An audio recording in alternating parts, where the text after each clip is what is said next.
ભરૂચની વાત કરીએ। ભરૂચના અંકલેશ્વરમાં મેઘો ધોધમાર વરસ્યો છે। ભારે વરસાદના કારણે આમલા ખાડી ઓવરફ્લો થઈ આમલા ખાડીના પાણીમાં ઘોડા તણાયા। પાણી ફરી વળતા નેશનલ હાઈવેથી પિરામણનો રોડ બંધ હાલતમાં છે। આપને જણાવી દઈએ, ભારે વરસાદના કારણે ભરૂચમાં કઈ રીતે હવે એક બાદ એક તારાજીના જે દ્રશ્યો સામે આવી રહ્યા છે, કેવી રીતે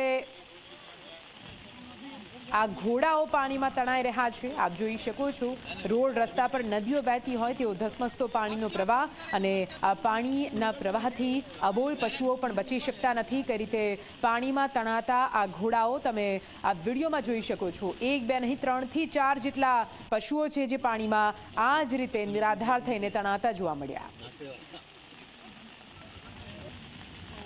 घोड़े इधर पीछे चल रहे थे, पानी का बाढ़ आया, उसके अंदर घोड़े बह गए मेरे, और अभी थोड़ी देर पहले ही बहे हुए घोड़े।